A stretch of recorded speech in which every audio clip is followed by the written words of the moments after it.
Assalamualaikum warahmatullahi wabarakatuh. Perkenalkan, nama saya Muhammad Wahid Fadinal dengan NIM 2314010346. Di sini saya akan membacakan materi saya yang berjudul tentang pernikahan dan dasar hukum pernikahan. Nah, langsung saja saya akan membacakan materinya. Jadi secara bahasa pernikahan itu berasal dari kata nakaha yang berarti menghimpun atau mengumpulkan.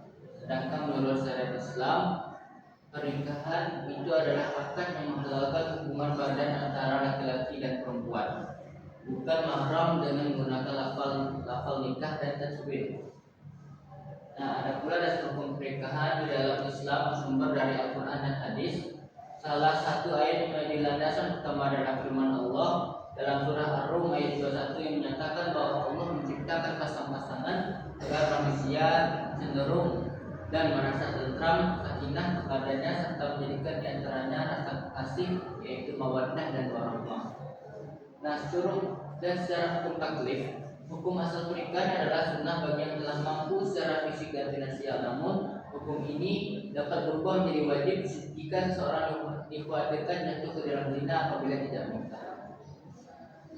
Nah, sebaliknya bisa juga menjadi makruh apabila haram jika maksud pernikahan tersebut adalah menyakiti atau menzalimi pasangan. Jadi haram untuk pernikahan kalau maksud kita menikah itu adalah untuk menyakiti pasangan dan menzalimi pasangan kita.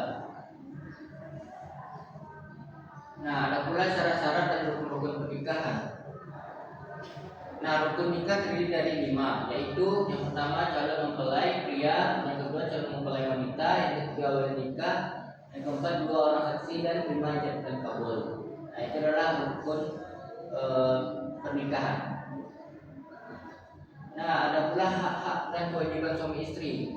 Nah, di sini saya akan menjelaskan setelah akad nikah dinyatakan sah, maka timbullah hak dan kewajiban timbal balik antara suami dan istri demi terciptanya keharmonisan rumah tangga.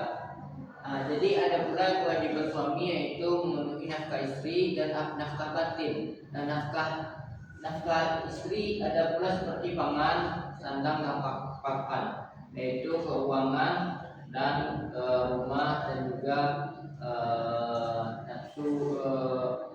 nafsunya gitu. Dan itulah kewajiban yang harus diberikan kepada laki-laki. Nah, ada pula kewajiban istri yaitu merawat anak-anaknya nanti dan memberikan pendidikan yang bagus kepada anak-anaknya bagi suami. Nah, jadi pernikahan itu ada pula pernikahan. Kan banyak kita lihat sekarang ini pernikahan orang homo saja, itu orang nikah kita nikah aja.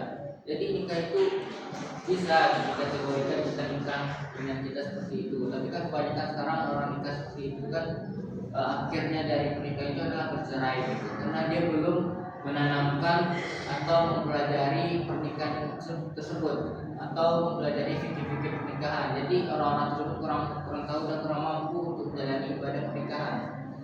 Apalagi kalau kita menikah itu godaan terlalu berat dan terlalu banyak cobaannya, banyak setan-setan yang menghasut kita untuk bercerai.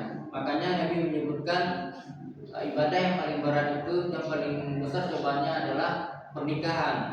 Karena setan atau jin itu tidak senang melihat kita itu menikah, karena menikah itu adalah pahala yang paling besar yang kita dapat saat menjalani pernikahan. Karena dalam pernikahan itulah orang-orang banyak melakukan kebaikan dan mendapatkan sunnah Nabi, dan juga pahala-pahalanya juga banyak di situ. Seperti kita bersama dengan istri itu kadang juga pahalanya, dan juga mendapat ridha Allah dan menyempurnakan sebagian dari agama kita. Itulah fungsi dan juga, dan banyak juga orang-orang sekarang yang tidak tahu keutamaan pernikahan dan kewajiban pernikahan. Nah, dari pernikahan yang saya sebutkan itu, kesimpulan dari pernikahan dalam Islam adalah ikatan suci yang bernilai ibadah yang bertujuan untuk membangun keluarga yang sakinah mawaddah warahmah. juga sangat bergantung dan sepenuhnya hukum syariat yang telah ditetapkan oleh syariat dan mencapai berita dari pernikahan.